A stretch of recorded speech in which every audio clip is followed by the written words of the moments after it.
अलवर में बख्तेश्वर महादेव जी का मंदिर है। ये जो मंदिर है इसमें दुल्हन के रूप में विराजमान है महादेव जी और पार्वती जी।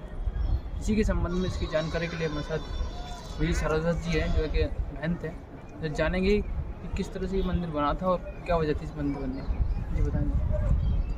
ये मंदिर 208 वर्ष प्राचीन मंदिर है।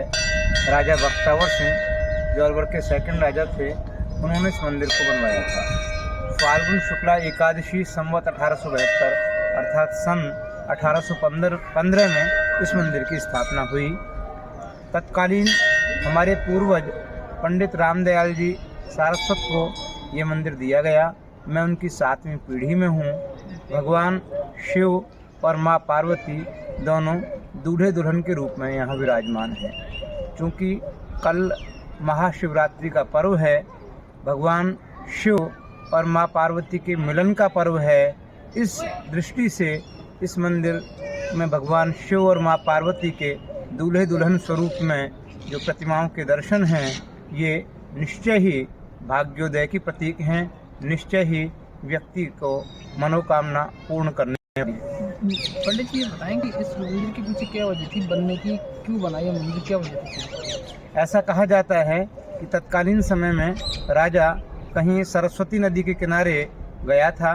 दान पुण्य करने की इच्छा से उन्होंने वहाँ प्रातःकाल हमारे पूर्वजों को, पंडित रामदयाल जी सारस्वत को सुबह प्रातःकाल जल्दी 4 बजे तर्पण करते पूजा करते देखा और उन्हें देख करके उन्होंने उन्हें दान पुण्य करने की इच्छा रखी और ये कहा कि मैं आपको दान पुण्य करना चाहता हूँ। पंडित जी ने ये कहा कि मैं कुछ लेने की इच्छा में नहीं हूँ। उन्होंने ज़्यादा आग्रह किया कि मैं आपको अलवर ले चलना चाहता हूँ, वहाँ आपको बहुत सारा कुछ दूंगा, मकान बनवा कर दूंगा, हवेली दूंगा, ज़मीन दूंगा।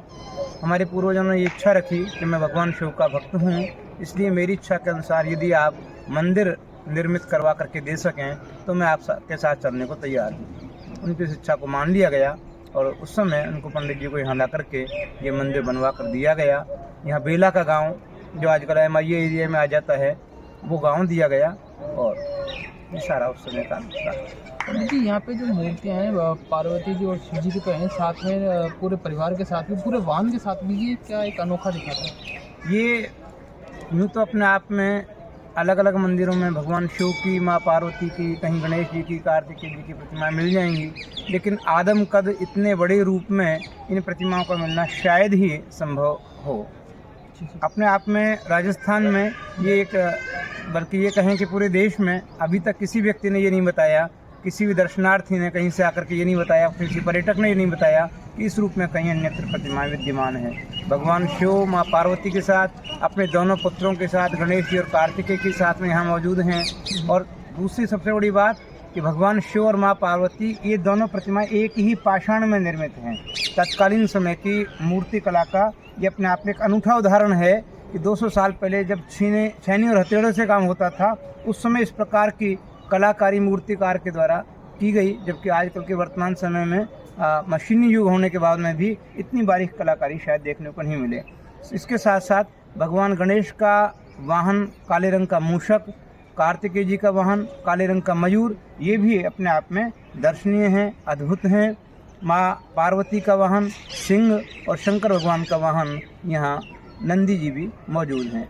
अभी 2 वर्ष पूर्व भगवान शिव के रुद्र अवतार रामायणी हनुमान जी की मूर्ति की स्थापना भी यहाँ की गई है। रामायणी हनुमान जी पे इन्हीं क्यों पधराए गए हैं, इससे और कुछ कोई स्वरूप क्यों नहीं पधराया गया, उसमें क्या कारण रहा? इच्छा रखी गई कि भगवान शिव के रुद्र अवतार हनुमान जी महाराज तो हैं ही हैं, लेकिन बस समय समय पर कभी सुंदरकांड का आयोजन के भगवान शिव सुंदरकांड को सुनकर के बड़े प्रसन्न होते हैं, बड़े खुश होते हैं। तो इच्छा रखी कि भाई सुंदरकांड का ही एक वृहत रूप है रामायण, तो उस रामायण को पढ़ते हुए हनुमान जी महाराज का यदि दर्शन किए जाएं और सुंदरकांड या रामायण का उनके सामने पाठ किया जाए तो कहीं अधिक फलीभूत होता है।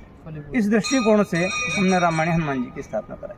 पंडित जी विवाहित जोड़े जब यहाँ पे आते हैं या आते हैं अपनी बात कहने, तो क्या महत्वपूर्ण बात हो जाती है यहाँ पे? जब चूँकि भगवान शिव और माँ पार्वती दुर्गा स्वरूपा हैं, गणगौर का जो त्यौहार आता है उस समय अविवाहित कन्याएं माँ गौरी की पूजा करती हैं, 16 दिन तक पूजा करती हैं और इच्छित वर की कामना करती हैं।